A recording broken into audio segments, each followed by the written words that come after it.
사자와 호랑이는 육식동물이에요. 황소, 코끼리, 토끼, 기린은 초식동물입니다. 이 친구들이 바꿔서 묻었다고 생각해보세요. 병이 생길 수밖에 없어요. 내가 치료 하나도 안 해도 그 시스템만 가져줘도 여드름이 가라앉더라는 거예요. 우리 인체가 그런 힘이 있다니까요. 소자마니온의 치료의 핵심은 혈액에 있습니다. 여러분, 히포크라테스가 음식으로 못 고치는 병은 약으로도 못 고친다.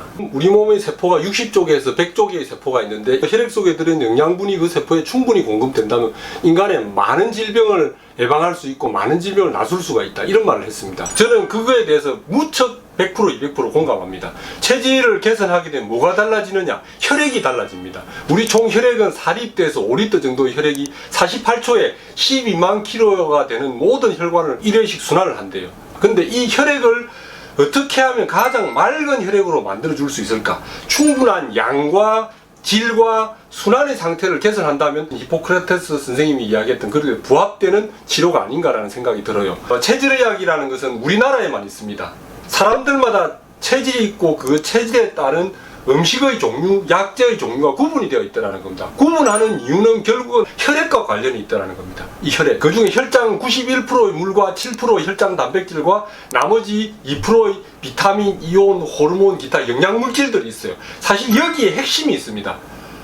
저희 한의원이 체질 개선을 하는 이유는 이런 혈장 성분이 모든 세포에 공급이 되어서 그 세포에서 생산되는 호르몬이나 여러가지 효소 물질들을 가장 고퀄리티의 어떤 물질로 만들어내자는 거예요. 예를 들면은 혈구는 백혈구, 적혈구입니다. 백혈구 혈소판 1%, 99%의 적혈구가 골수에서 만들어져요. 백혈구가 뭡니까? 면역세포예요. 우리 몸으로 따지면은 바이러스, 그 다음에 박테리아, 기타 염증 물질들, 혈독들을 다 처치하는 게 백혈구예요. 그럼 골수가 뼈를 갈아서 이 세포를 만듭니까? 아니에요. 이 골수에 혈장 성분에 해당하는 이 영양물질이 충분히 공급되어서 그 골수에서 양질의 백혈구와 혈소판, 적혈구를 만드는 거예요. 그래서 이 혈장 성분이 상품이면 혈구도 상품, 혈장 성분이 중이면 혈구도 중, 이런 거예요. 혈장을 어떻게 하면 좋게 할 수 있을까? 그 방법이 내 체질에 맞는 음식이더라는 거예요. 사자와 호랑이는 육식동물이에요.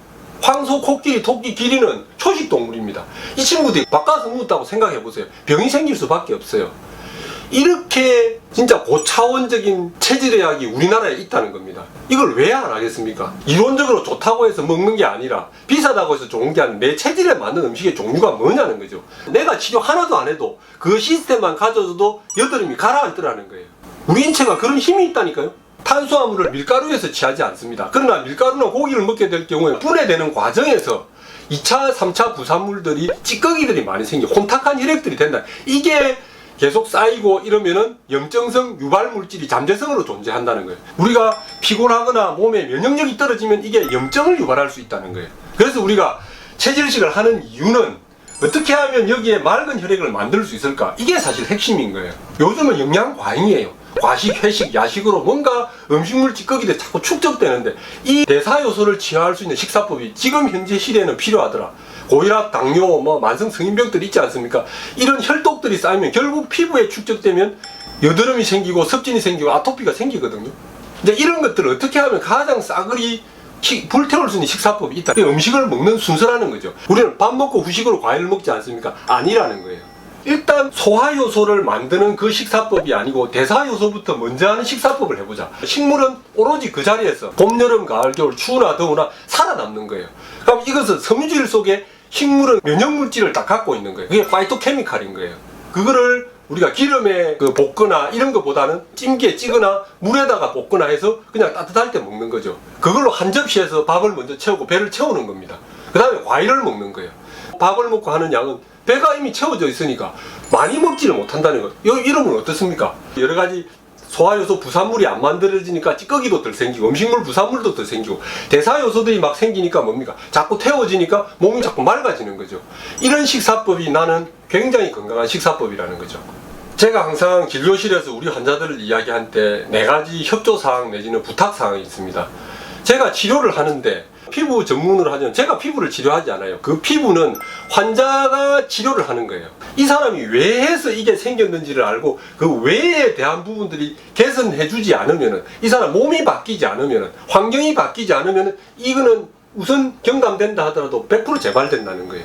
의사가 해야 될 일은 환자 스스로 치료할 수 있는 몸 상태를 만들어주는 거예요. 그래야 재발 없이 치료가 될 수 있고, 재발이 되더라도 왜 재발이 되는지를 알 수 있고 환자들이 불안해하지 않습니다. 환자 스스로가 그걸 치료할 수 있는 몸 상태, 면역 체계를 만들어주는 게 의사가 해야 될 소임이라고 생각하는 거예요.